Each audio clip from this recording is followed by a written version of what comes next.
बच्चों, आज हम आपको एक साइंस की जो स्टार्टिंग होती है यानी विज्ञान जिसको आप कहते हो, उसकी स्टार्टिंग में जो कक्षा 10 हो या कक्षा 12, इसमें जो प्रकाश की एक लेसन आता है यानी चैप्टर प्रकाश की, उसमें से हम शुरू करते हैं।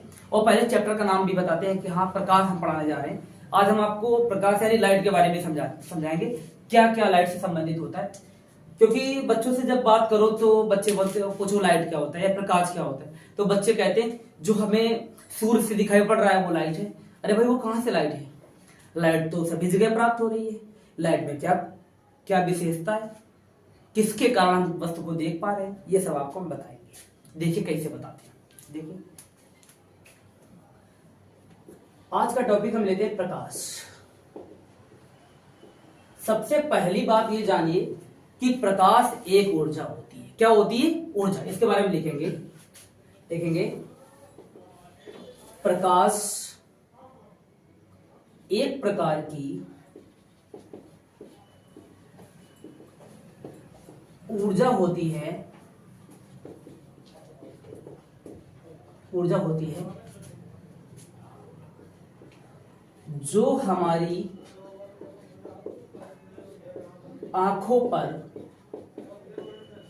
हमारी आंखों पर दृष्टि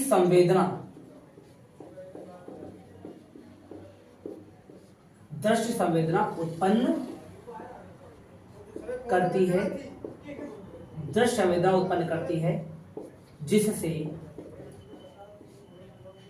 दृश्य संवेदना उत्पन्न करती है जिससे हमें वस्तुएं दिखाई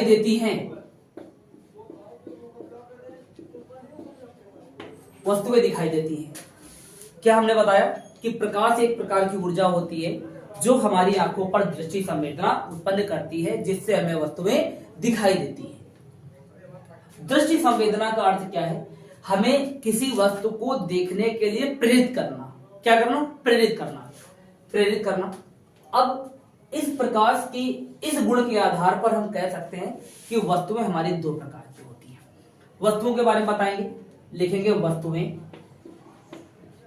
दो प्रकार की होती हैं।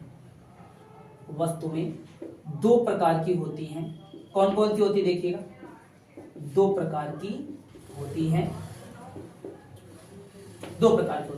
पहली लिखेंगे, इसको बोलेंगे प्रदीप्त या इसे ही बोलेंगे दीप्त वस्तुएं।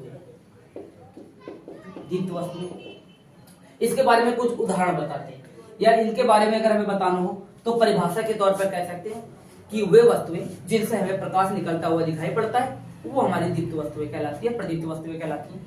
अगर हम इसकी बात करते हैं, जैसे वो वस्तुएं कौन सी हो सकती हैं, जैसे आप कह सकते हैं हाँ सूर्य, तारे,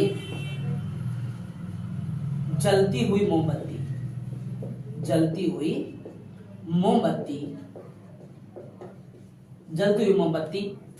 जलता हुआ बल्ब आदि बहुत सारी वस्तुएं हमारे पास हो सकती हैं। ठीक है, अगर हम इसी बात पे ले जाएं, ठीक है, और आगे बताते हैं कि दूसरे नंबर की हमारी वस्तु कौन सी है। दीप्त वस्तु के बारे में हम बता चुके हैं, इसे प्रदीप्त वस्तु भी कह रहे हैं। प्रकाश क्या है? प्रकाश एक प्रकार की ऊर्जा है जो हमारी आंखों पर दृष्टि संवेदना उत्पन्न करती है जिससे हमें वस्तुएं दिखाई पड़ने लगती हैं। ठीक है, और फिर हमने बताया कि इस आधार पर, प्रकाश की इस गुण के आधार पर हम कह सकते हैं कि वस्तुएं दो प्रकार की होती है, प्रदीप्त वस्तु या दीप्त वस्तु होती है। ठीक है, इसको हम इरेज करते हैं।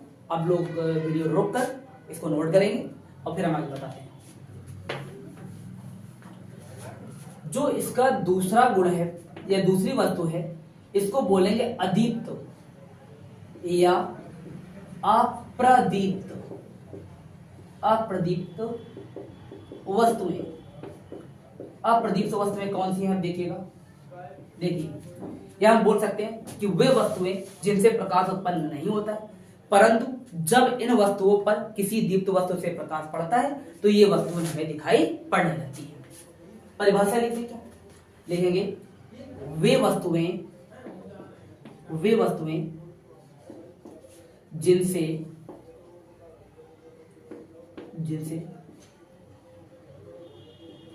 जिनसे प्रकाश उत्पन्न नहीं होता है, उत्पन्न नहीं होता है, नहीं होता है, परंतु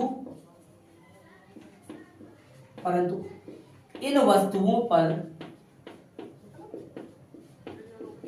पर किसी दीप्त वस्तु से प्रकाश पड़ता है, दीप्त वस्तु से प्रकाश पड़ता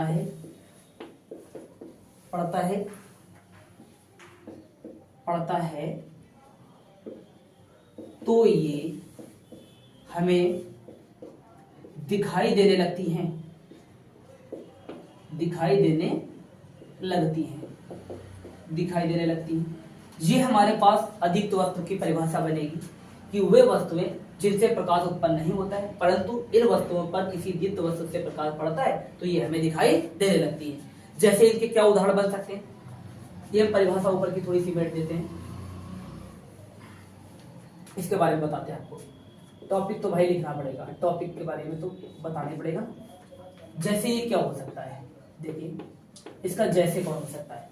जैसे सबसे एक इम्पॉर्टेंट अगर हम सेक्टर में बात करें कि सबसे ज्यादा अगर क्या कहते हैं कि कोई एक विवाद वाला उदाहरण हमारे पास आता है जिसको हम बोल देते हैं चंद्रमा। चंद्रमा को लोग या बच्चे जब पढ़ते थे चंद्रमा को कभी कभी दीप्त बोलते हैं, क्योंकि चंद्रमा रात में तो थोड़ा प्रकाशित हो जाता है, इस वजह से देखते हैं कि वो दीप्त वस्तु कह लेते हैं, लेकिन वो गलत है क्योंकि चंद्रमा पर सूर्य का प्रकाश पड़ता है तो क्या कहते हैं वो हमें चंद्रमा नजर आता है। देखिएगा जैसे इसका उदाहरण बनेगा चंद्रमा, मेज, कुर्सी, तारे आदि। ये हमने दीप्त वस्तु के बारे में बता दिया। अब देखिएगा, अब हम प्रकाश का कुछ गुण बताने वाले हैं। बच्चों वीडियो रोककर क्या कहते हैं इसको भी आप लोग नोट कर लेंगे, आगे हम इसके बारे में थोड़ा सा और बता रहे हैं कि प्रकाश के और कौन कौन से गुण हो सकते हैं। अब प्रकाश के हम गुण बताते हैं, गुण या प्रकाश के गुण। आप हेडिंग बनाएंगे प्रकाश के गुण, प्रकाश के गुण बना रहे हैं। देखिए पहला गुण क्या है, पहला तो गुण आप सीधा जानते हैं कि प्रकाश सीधी रेखा में चलता है। पहला गुण हमारे पास है कि प्रकाश सीधी रेखा में, प्रकाश सीधी रेखा में चलता है, प्रकाश सीधी रेखा में चलता है। ये बात बच्चों सभी लोग बताते हैं, लेकिन क्या आप इसको साबित कर सकते हैं या बता सकते हैं कि प्रकाश सीधी रेखा में ही क्यों चलता है? चलो आपको मैं प्रैक्टिकल करके दिखाते हैं छोटा सा। जैसे मान लीजिए कि ये हमारे पास एक अंधेरा कमरा है, ये हमारे पास क्या है, अंधेरा कमरा है, ठीक है, अंधेरा कमरा है हमारे पास, पूरा अंधेरा छाया हुआ है। यहां पर एक हमने दफ्ती का कार्डबोर्ड लगा लिया इस तरह से कुछ, और इस कार्डबोर्ड में एक छोटा सा छिद्र कर लेते हैं, छिद्र कर लिया, और यहाँ पर एक स्टैंड रखते हैं। स्टैंड के ऊपर एक हम जलती हुई मोमबत्ती रख लेते हैं। ये मोमबत्ती रखा और मोमबत्ती को हमने जला दिया। आप जानते हैं कि पूरे कमरे में अंधेरा था, यहाँ पर मैंने एक कार्डबोर्ड लगाया है या दफ्ती लगा दी, तो यहाँ पर एक छेद किया। आप जानेंगे कि इस तरफ सभी तरफ क्या कहते हैं मोमबत्ती का प्रकाश दिखाई पड़ेगा, लेकिन आप देखते हैं कि दफ्ती के उस तरफ भी प्रकाश जाएगा, लेकिन किस तरह से जाएगा, जो ये आप प्रकाश की किरणें देख रहे हैं ये चारों तरफ फैल गई, तो फैलने पर प्रकाश इस छिद्र से होते हुए इस दीवार पर जाके कुछ इस तरह से टकरा जाएगा। आप ये मत सोचिएगा कि इन स्थानों पर प्रकाश नहीं टकराएगा, जिस जगह पर ये सीधी रेखा में जा रहा है इसी स्थान पर जाकर प्रकाश टकराएगा।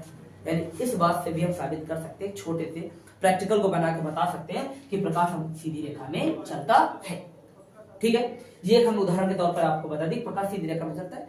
ऐसे आप लोग भी घर में इसका प्रैक्टिकल कर सकते हो। हाँ, प्रैक्टिकल करते में ये जरूर याद रखिएगा, क्योंकि हम इसको बता रहे हैं तो आप इसको छोटे स्थान पर करने की कोशिश करें, बड़े स्थान पर या रंगीन दीवारों पर इसका प्रयोग मत करना, नहीं तो आपको प्रकाश दिखाई नहीं पड़ेगा। ठीक है, ठीक है। दूसरा बताते हैं कि प्रकाश निर्वात में भी चल सकता है। प्रकाश निर्वात में भी चल सकता है, निर्वात में भी चल सकता है। इसका मतलब क्या है इस पॉइंट का? कि हम ये बताना चाह रहे हैं आपको कि प्रकाश निर्वात में कैसे चलता है। निर्वात का मतलब कि ऐसा स्थान बेटा कि जहां पर हवा भी न हो, ऐसा स्थान हमारे पास निर्वात कहलाए।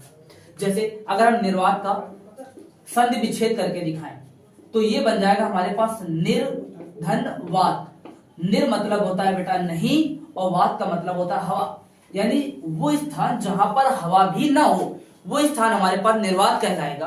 तो निर्वात के तौर पर हम आपको बता चले कि प्रकाश निर्वात में भी चल सकता है, यानी ऐसा स्थान जहां पर प्रकाश हवा भी ना हो उस जगह भी प्रकाश चलता है।